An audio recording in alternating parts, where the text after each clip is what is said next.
नमस्कार दोस्तों, प्रीमिक्स में स्वागत है। पॉलिटी गवर्नेंस के लिए अगर आपने प्रैक्टिस करनी है, रिवीजन करनी है ना, तो क्वेश्चन से बेटर कोई और तरीका नहीं हो सकता है। आज मैं 5 क्वेश्चंस आपके साथ डिस्कस करूंगा, देखते हैं आप कितने आंसर दे पाते हैं। तो आज जो मैंने क्वेश्चंस बनाए हैं उसमें मैंने यूपीएससी के 2023 में जो जिस तरीके से उन्होंने ऑप्शंस बनाए थे, ओनली 1, ओनली 2, ऑल 3, इस तरीके के पूछे हैं। ऑल्दो यूपीएससी ने 2025 में इतने ऐसे इस टाइप के सवाल नहीं पूछे, लेकिन फिर भी थोड़ा हम देखते हैं ऐसे क्वेश्चंस को अटेम्प्ट कैसे करना है और आपके मार्क्स कितने आते हैं। प्लीज़ कमेंट सेक्शन में मुझे ज़रूर बताइएगा। Consider the following statements regarding curative petition. इसके बारे में 3 स्टेटमेंट्स हैं, आपने बताना है कि करेक्ट कितनी है। ऊपर वाली 3 स्टेटमेंट्स में से करेक्ट कितनी है, आप पॉज लीजिए, है ना, सोचिए इसका सवाल का जवाब और फिर उसका रिप्लाई कीजिए। So first let us try to see what is the correct answer. Correct answer दोस्तों है एक ही स्टेटमेंट सही है। तो सबसे पहले अगर क्यूरेटिव पिटिशन की बात करते हैं, so it is based on article 136 of the constitution. ये स्टेटमेंट गलत है। Curative petition is based on article 137 of the constitution. 136 special leave to appeal या स्पेशल लीव पिटिशन से रिलेटेड है, और क्यूरेटिव पिटिशन की जहाँ तक बात आती है वो इंट्रोड्यूस की गई थी 2002 के अंदर सुप्रीम कोर्ट के द्वारा under Rupa Ashok hurrah and Ashok hurrah case. तो ये आज ही मैंने अपने रैपिड के बच्चों को भी आज ही पढ़ाया है, रैपिड रिवीजन के कोर्स के बच्चों को, और वो भी अगर देख रहे हैं वीडियो तो रिवाइज कर लो, है ना। There are limited grounds upon which it can be entertained which are exhaustive in nature. No, exhaustive in nature यानी कि एक लिस्ट ऑफ ग्राउंड्स या रीजंस हैं जिसके बेसिस पे क्यूरेटिव पिटिशन सुनी जाती हैं, और वो लिस्ट एग्जॉस्टिव है यानी उसके बियॉन्ड कुछ भी नहीं है, ऐसा नहीं है। This statement is also incorrect. तो क्यूरेटिव पिटिशन आप सुप्रीम कोर्ट के पास तब लेके जाते हो जब आपकी रिव्यू पिटिशन जो है वो रिजेक्ट हो जाती है। रिव्यू पिटिशन का भी जो सोर्स है आर्टिकल 137 है, 137 है। Only the supreme court has the power to entertain curative petition. ये स्टेटमेंट बिल्कुल सही है, हालांकि ये एक्सट्रीम स्टेटमेंट है लेकिन ये सही है। इसलिए हर बार एक्सट्रीम स्टेटमेंट गलत हो इस तरीके के तुक्के मत लगाओ, और यूट्यूब पे आने वाले बहुत सारे लोग आपको तुक्का लगाने के लिए मजबूर करेंगे, प्रवोक करेंगे, और आखिरी के 75 दिन भी, आखिरी के 75 डेज में आप बहुत कुछ पढ़ सकते हो, रिवाइज कर सकते हो। तुक्केबाजी के पीछे नहीं जाना है। अब इस पर्टिकुलर क्वेश्चन के अंदर आप देखोगे कि अगर आपने कॉन्स्टिट्यूशन के आर्टिकल को सही से समझा हो, अगर आपने पूरी स्टेटमेंट को सही से पढ़ा हो, और अगर आपने एक्सट्रीम स्टेटमेंट गलत होती है इस तरीके के दबाव में ना आते हुए आंसर किया हो, तभी आपका आंसर सही होगा, अदरवाइज आपका आंसर सही नहीं होगा। इसलिए सोचिए कि हम लीनियर तरीके से, अच्छी तरीके से रिवाइज करके पढ़ के भी मार्क्स ले सकते हैं। अपने ऊपर भरोसा होना बहुत ज़रूरी है। 6 शेड्यूल के बारे में ये 3 स्टेटमेंट दी गई हैं, और आपसे पूछा गया है कि इनमें से कितनी स्टेटमेंट्स सही हैं। 6th शेड्यूल के बारे में ये 3 स्टेटमेंट्स हैं। आप ये 3 स्टेटमेंट्स पढ़ें और मुझे बताएं कि कितनी स्टेटमेंट्स इनमें से सही है। एक एक करके देखते हैं। Governor of state has the sole authority to create new autonomous districts under 6 schedule. 6 schedule के अंदर नए ऑटोनॉमस डिस्ट्रिक्ट सिर्फ और सिर्फ गवर्नर बना सकते हैं। Any amendment to the provisions of the 6th schedule require special majority of parliament under article 368, and 6th schedule legislative, executive और judicial powers देता है autonomous district councils को on matters related to land revenue and traditional practices। देखो, दूसरी statement के अलावा तो हमें लग रहा है कि पहली और तीसरी स्टेटमेंट सही, और आंसर भी यही है। Only 2 statements are correct. 6 schedule areas की जो फॉर्मेशन हुई थी वो कॉन्स्टिट्यूएंट असेंबली की गोपीनाथ बोरदोलाई सब कमेटी के द्वारा की गई थी। 6 शेड्यूल के अंदर असम, मेघालय, त्रिपुरा, मिजोरम में ऑटोनॉमस डिस्ट्रिक्ट काउंसिल्स बनाई जाती हैं उन एरियाज में जिन्हें ट्राइबल एरियाज डिक्लेयर किया जाता है, और ये डिक्लेरेशन गवर्नर के द्वारा किया जाता है। इसलिए पहली स्टेटमेंट सही है। 6 शेड्यूल को बदलने के लिए आपको कॉन्स्टिट्यूशनल अमेंडमेंट फॉर्मली नहीं करना पड़ता आर्टिकल 368 के अंदर, और ऐसे ही इस तरीके से ही 6 शेड्यूल को समझा जा सकता है कि डिस्ट्रिक्ट और रीजनल काउंसिल्स के पास law making, judicial as well as executive power, ये तीनों सेट ऑफ पावर होती है। इसलिए आपका जो आंसर है वो रहेगा बी। 2 statements are correct. अब आते हैं तीसरे क्वेश्चन के ऊपर। ये बिल्कुल स्ट्रेट फॉरवर्ड क्वेश्चन है। Which of the following does not have members from Rajya Sabha.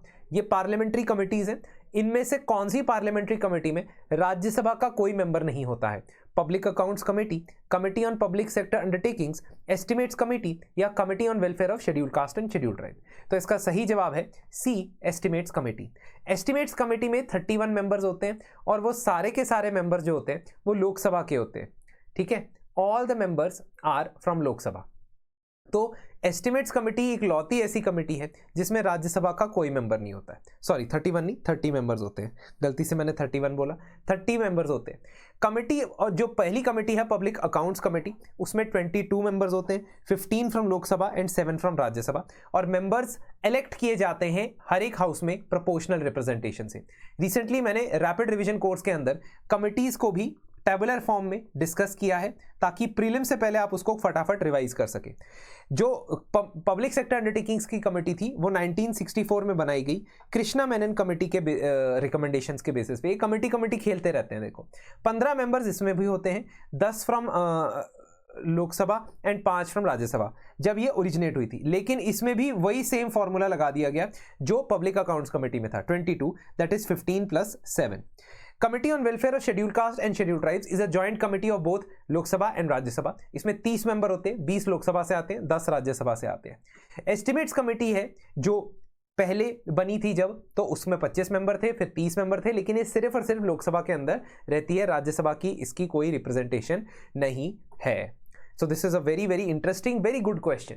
चौथा क्वेश्चन देखो, रिट ऑफ सर्टियोरारी के लिए, रिट ऑफ सर्टियोरारी के लिए कौन सी कंडीशंस नेसेसरी है? सर्टियोरारी की रिट के लिए कौन सी कंडीशंस नेसेसरी है? नंबर 1, ट्राइब्यूनल और officer having legal authority to determine questions affecting the rights of subject and having a duty to act judicially.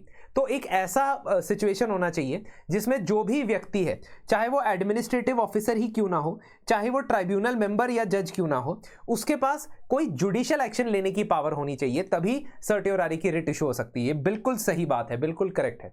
Such a tribunal और officer has acted without jurisdiction, तब भी certiorari की writ issue होगी। That is both the answers are correct, both the statements are correct. Certiorari की writ तब issue होती है जब कोई हायर जुडिशियल अथॉरिटी अपने से लोअर जुडिशियल अथॉरिटी यानी सुप्रीम कोर्ट या हाई कोर्ट अपने से लोअर अथॉरिटी को इस बात के लिए सर्टियोरारी की रिट इशू करती है कि उन्होंने या तो एरर ऑफ लॉ या एरर ऑफ जजमेंट किया है, या उन्होंने अपनी ज्यूरिसडिक्शन से बाहर किसी मैटर को सुनना शुरू किया है।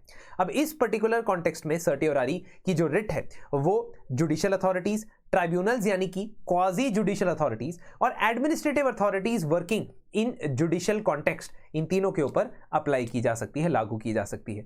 सर्टियोरारी और प्रोहिबिशन ये दो ऐसी रिट है जिसमें डिफरेंसेस आपको पता होने चाहिए। मैंने इसके लिए एक वीडियो भी बनाया है, यूट्यूब के ऊपर भी वो अवेलेबल है, और सभी रिट्स को डिटेल में डिस्कस मैंने रैपिड रिवीजन कोर्स में अभी किया है रिसेंटली। चलो पांचवा जो सवाल है, fifth question, that deals with 2 schemes which were launched on budget 2025-26, not 26-27, 25-26। 2 साल के बजट याद करके जाने चाहिए आइडियली स्पीकिंग, स्कीम्स के हिसाब से तो खास तौर पे। तो ये देखते हैं कि अस्मिता इनिशिएटिव में क्या बोला गया और भारतीय भाषा पुस्तक में क्या बोला गया है। फटाफट से ये क्वेश्चन को देखो और करेक्ट स्टेटमेंट आइडेंटिफाई करो। This is the 5th question. तो दोस्तों अस्मिता इनिशिएटिव और भारतीय भाषा पुस्तक स्कीम ये दोनों इंटरचेंज होने चाहिए, यानी अस्मिता इनिशिएटिव जो है वो basically deals with developing thousands of academic books in Indian languages through translation as well as original academic writing, and Bharatiya Bhasha Pustak scheme actually seeks to provide digital text books and academic learning for schools in universities. ठीक है, तो ये आपको समझना होगा कि इनमें से कौन सी कितनी स्टेटमेंट्स करेक्ट है या इनमें से कौन सी स्टेटमेंट करेक्ट है। तो अस्मिता का पर्पस ये है कि वो 22,000 बुक्स को इंडियन लैंग्वेजेस में ट्रांसलेट करेगा 5 साल के टाइम पीरियड के अंदर, और इसमें ट्रांसलेशन के साथ साथ ओरिजिनल एकेडमिक टेक्स्ट बुक भारतीय भाषाओं में इंक्लूड करना ये भी शामिल है। ठीक है, तो स्टेटमेंट 2 इनकरेक्ट है, सॉरी करेक्ट नहीं लिखना है, इनकरेक्ट है। स्टेटमेंट 1 देखोगे ये भी इनकरेक्ट है। भारतीय Bhasha Pustak scheme is designed to improve the accessibility by providing digital textbook and study material in various languages। तो बेसिकली नई किताबें नहीं बना रहा है वो, वेरियस लैंग्वेजेस के अंदर वो किताबें डिजिटल फॉर्मेट में प्रोवाइड कर रहा है। ये भारतीय भाषा पुस्तक स्कीम है, और अस्मिता इनिशिएटिव 22,000 किताबें भारतीय भाषा में ट्रांसलेट कर रहा है और नई किताबें बना रहा है। दीज आर 2 डिफरेंट स्कीम्स जिनको इंटरमिक्स करके आपसे पूछा गया है। ऑफ कोर्स अस्मिता जो इनिशिएटिव है it is being implemented bye UGC university grants commission and Bharatiya भाषा समिति अंडर मिनिस्ट्री ऑफ एजुकेशन। तो ये स्टेटमेंट करेक्ट है, सिर्फ और सिर्फ तीसरी स्टेटमेंट सही है, इसलिए इस क्वेश्चन का आंसर होगा ए। अगर आप सभी सब्जेक्ट्स को बहुत ही फोकस्ड और होलिस्टिक तरीके से रिवाइज करना चाहते हैं तो हमारे रैपिड रिवीजन राउंड के साथ जुड़ सकते हैं, जहां पे हमने पॉलिटी गवर्नेंस के साथ साथ गवर्नमेंट स्कीम्स, इसके अलावा geography, history, science and technology, economy, international relations, इन सभी सब्जेक्ट्स को, एनवायरमेंट, इकोलॉजी, इन सभी सब्जेक्ट्स को कवर किया है। तो जरूर जुड़ जाइए और विक्ट्री कोड का इस्तेमाल करें। Victory is the code that you can use, क्योंकि अभी आपने देखा होगा भारत की टीम विश्व कप में भी विजेता बनी है। 26% डिस्काउंट आपको प्राप्त होगा अगर आप विक्ट्री कोड VICTORY इस कोड का प्रयोग करते हैं। अगले सेशन में आप कौन से टॉपिक से क्वेश्चंस चाहते हैं और आपका स्कोर कितना आया इस टेस्ट में, जरूर मुझे कमेंट सेक्शन में बताइएगा।